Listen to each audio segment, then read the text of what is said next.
sẹ́yẹ náà tí ó dorí kodò bí àdán àfẹ̀yí tẹ́jẹ̀ ó tẹnu rẹ̀ jáde ohun ìfẹ́ sọmídà TV àwa làgbà.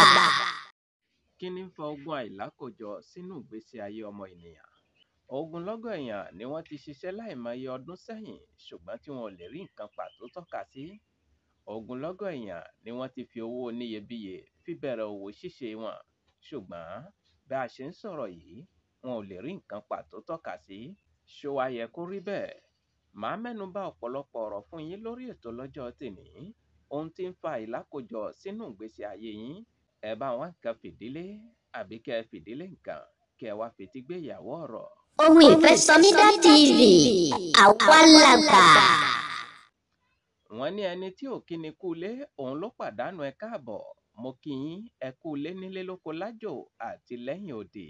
Mo kí yín ní gbogbo ibikíbi tẹ́ ẹ gbé wà tẹ́ ẹ ti ń wò mí ní dédé àkókò yìí. Ọ̀nà àbáyọ ni mo mú wá fún yín lọ́jọ́ tèní. Muhammadu Akówódé Bakorede tí gbogbo èèyàn ń pè ní ohun ìfẹ́ sọmídà. Ọmọ oníjà kò mà náà yín náà rèé lórí ètò. Ogun àìlákòjọ ni mo gbé wá sí orí ètò lọ́jọ́ tèní torí ogunlọ́gọ̀ èèyàn ni ogun yìí ń jà bá a ṣe ń sọ̀rọ̀ yìí. Mo fẹ́ kẹ́ ẹ lọ mọ̀ yìí pé ogun àìlákòjọ tá à ń sọ̀rọ̀ rẹ̀ yìí ọ̀nà mẹ́ta ni mò ń gbà wọlé sínú ayé ọmọ ènìyàn. Gbogbo ọ̀nà mẹ́tẹ̀ẹ̀ta ni mí yànnàná lórí ètò yìí lọ́jọ́ tèní. Ṣé ti wá tákàdá àti gègé kọ̀wé yín? Mò ń bọ̀ mi tí ì dé. Bàbá Kóredé ohun ìfẹ́ sọmídà ó yá ṣí gàbà. Mo kí yín ẹ káàbọ̀ padà sórí ìkànnì tá a wà yìí. Ọ̀nà àkọ́kọ́ tí ogun àìlákòjọ máa ń gbà wọlé sínú ayé ọmọ ènìyàn òun náà ni àránsí. Bẹ́ẹ̀ ni àránsí ni torí àwọn ẹni ibi kan wà tó ṣe ń pè wọ́n máa ń rán ogun àìlákòjọ yìí sínú ayé ọmọ ènìyàn ni. Lára àwọn ọ̀nà tí wọ́n sì máa ń gbà rán ogun yìí sí ènìyàn rèé. Wọ́n á ná owó rírẹ fún ènìyàn. Owó rírẹ tá à ń sọ yìí òun ni owó tí wọ́n ti ṣe nǹkan sérí rẹ̀. Wọ́n á gbé wọn á wá fi ra nǹkan lọ́dọ̀ rẹ̀ àbí wọ́n á gbé wọn á fún yín pé kó o gbà. Tí owó burúkú yìí bá ti tẹ̀ ẹ́ lọ́wọ́ báyìí ò ní ní àkójọ mọ́ nílé ayé rẹ̀. Bẹ́ẹ̀ náà tún ni òrùka burúkú wọ́n á fi bọ̀yàn lọ́wọ́. Gbogbo ẹ̀yin tẹ́ ẹ máa ń bọ̀yàn lọ́wọ́ tẹ́ ẹ máa ń bọ̀yàn lọ́wọ́. Ìṣe ni kẹ́ ẹ ṣọ́ra gidi gan torí pé òrùka burúkú yìí tán bá fi bọ̀yàn lọ́wọ́ báyìí kò sí bẹ́ni ọ̀hún ṣe lè ṣiṣẹ́ tó láyé yìí kò ní ní àkójọ. Bẹ́ẹ̀ náà tún ni ọ̀nà tí wọ́n ń gbà rán ogun àìlákòjọ síyàn rèé. Wọ́n á fẹ́ nǹkan burúkú síbi iṣẹ́ ènìyàn àbí kí wọ́n fẹ́ nǹkan burúkú sínú ṣọ́ọ̀bù ènìyàn. Gbogbo ìgbà tí wọ́n bá ti fẹ́ nǹkan burúkú yìí síbẹ̀ àbí wọ́n rí nǹkan burúkú yìí síbẹ̀ fún ẹ, kò sí bó ṣe lè tà tó, kò sí bó ṣe lè gbaṣẹ́ tó, ò ní lákòjọ nílé ayé rẹ̀. Bẹ́ẹ̀ náà ọ̀nà tí wọ́n tún gbà fi rán àìlákòjọ sí ènìyàn òun náà ní pé wọ́n á tún fẹ́ atẹ́gùn burúkú sínú ilé ènìyàn. Gbogbo ìgbà tí wọ́n bá ti fẹ́ atẹ́gùn burúkú yìí sínú ilé rẹ̀ kò sí bẹ́ẹ̀ ṣe lè ṣiṣẹ́ tó nínú ilé yìí ẹ̀ ní àkójọ. Kò tó tí ì tán síbẹ̀ wọ́n ní oúnjẹ ojú oorun wọn á tún máa fi mú àìlákòjọ sínú ayé ènìyàn. Gbogbo ẹ̀yin tẹ́ ẹ máa ń sùn tẹ́ ẹ máa ń jẹun lójú àlá. Mo máa ń sọ ní gbogbo ìgbà yín pé oúnjẹ ojú àlá oríṣiríṣi ogun ló lè fà sínú ayé ènìyàn. Lára rẹ̀ náà ni ogun àìlákòjọ. Ẹ fura. Àwọn ọ̀nà táwọn ẹni bí máa ń gbà rán àìlákòjọ sínú ayé ènìyàn. Lára rẹ̀ náà láti kà fún yín yìí. Tí wọ́n bá wá rí i pé àránsí ni ogun àìlákòjọ tí ń bá ẹ fira, ìṣe ni kó wá ọ̀nà àbáyọ. Tẹ́ ẹ bá ń fẹ́ ọ̀nà àbáyọ náà ni ẹ lè bá mi sọ̀rọ̀ lórí nọ́mbà mi ìyẹn lórí WhatsApp pẹ̀lú nọ́mbà yìí tẹ́ ẹ ti mọ̀ bí ẹni mowó +229 97 74 76 51 fún àǹfààní ẹ̀yin tẹ́ ẹ gbọ́ English ẹ tẹ +229 97 74 76 51. Èyí ni jẹ́ àkọ́kọ́ tí ogun àìlákòjọ ń gbà wọnú ayé ọmọ ènìyàn. Kí wá ní ọ̀nà ẹlẹ́ìkejì? Mò ń bọ̀ ẹ jẹ́ ń dátọ́ mi díẹ̀ náà. Ohun ìfẹ́ sọmídà TV àwa làgbà. Mo kí yín ẹ káàbọ̀ padà sórí ètò.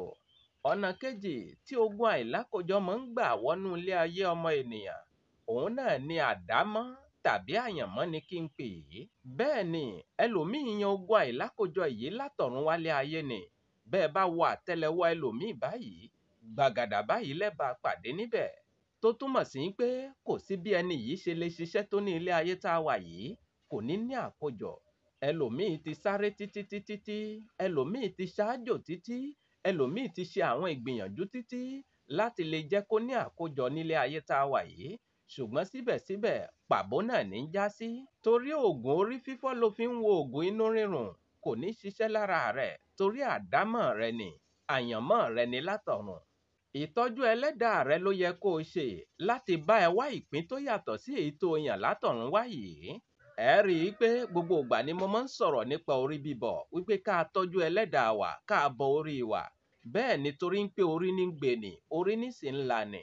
Tó o bá wá ṣàkíyèsí wípé nínú àyànmọ́ rẹ ni ogun àìlákójọ wà, ẹlẹ́dàá rẹ ló yẹ kó o ṣètọ́jú rẹ̀. Ohun Ìfẹ́sọmídà TV, ìkànnì ọmọ káàárọ̀-o-jíire. Ọ̀nà kẹta tí ogun àìlákójọ ń gbà wọnú ayé ọmọ ènìyàn, òun náà ni àfọwọ́fà. Bẹ́ẹ̀ ni, ẹlòmíì ọwọ́ ara rẹ̀ ló fi fa ogun àìlákójọ sínú ayé ara rẹ̀. Ẹ bí mi ń pé lọ́nà wo ni? Ìnákúnà ni, ìnákúnà, ìná àpà, wọ̀nbìà, wọ̀nbílíkí, òun lẹlòmíì fi fa ogun àìlákójọ sínú ìgbésí ayé ara rẹ̀. Àwọn ibi tí ò tọ́ kó ná owó sí, ibẹ̀ ni ó mọ run gbogbo owó rẹ̀ sí. Gbogbo ore tí Ọlọ́run kọ mọ́, gbogbo rẹ̀ ló ti ná ní ìnákúnà tán, kò wá lè rí nǹkan pàtó tọ́ka sí pé òun fi owó dè mọ́lẹ̀. Irú ẹni bẹ́ẹ̀ kó lọ mọ̀ yìí pé kì í ṣe ń pé àránsí ni ogun àìlákójọ tí ń jà ẹ́, kì í ṣe ń pé èèyàn kan ní í ṣe ẹ́, bẹ́ẹ̀ sì ni kò sí nínú àyànmọ́ rẹ̀ ń pé ò ní lákójọ nílé ayé. Àkójọ ń bẹ fún ẹ, ṣùgbọ́n ìná àpà, ìnákúnà, àfọwọ́fà, òun ló fi fa ogun àìlákójọ sínú ìgbésí ayé ara rẹ̀. Tí ènìyàn bá ń ṣiṣẹ́ tó sì ń rí owó, èèyàn máa ń fi owó de nǹkan mọ́lẹ̀ ni, èèyàn ò kì í nánakúnà, bẹ́ẹ̀ ni èèyàn kì í náná àpà. Ohun Ìfẹ́sọmídà TV, àwa làgbà. Ẹ wò ó, mo fẹ́ kẹ́ ẹ ṣe ìwádìí láti mọ ibi tí ogun àìlákójọ gbà wọnú ilé ayé yín. Lẹ́yìn tá a bá ti wá mọ̀ ọ́n tán, ọ̀nà àbáyọ ló wá kàn báyìí láti fi ṣẹ́gun ogun àìlákójọ yìí.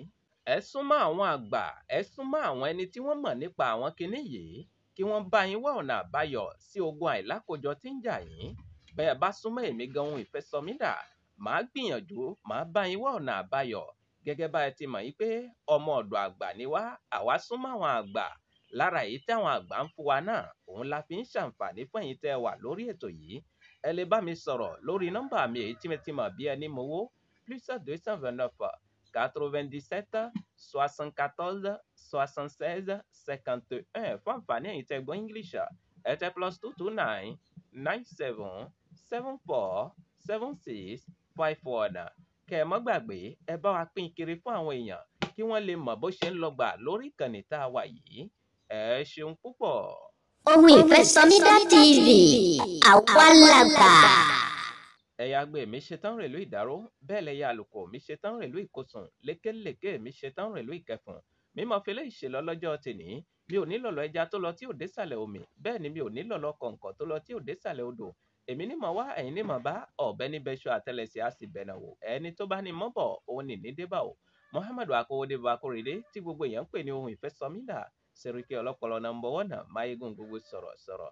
Mo ń dágbére lórí ètò, kìí ṣe tekú kìí ṣe tàrùn. Ìpàdé mi àti yín ó tó di ní kòpẹ́kòpẹ́ lórí àkọ́tún ètò. Títí ìgbà tá a tún máa pàdé, mi ò fi yín sínú ìbànújẹ́ o, mi ò ní dé bá yín nínú ìbànújẹ́. Ó dàbọ̀. Àgbàlẹ́tò ọmọdé lawọ́, Ohun Ìfẹ́sọmídà TV, àwa làgbà.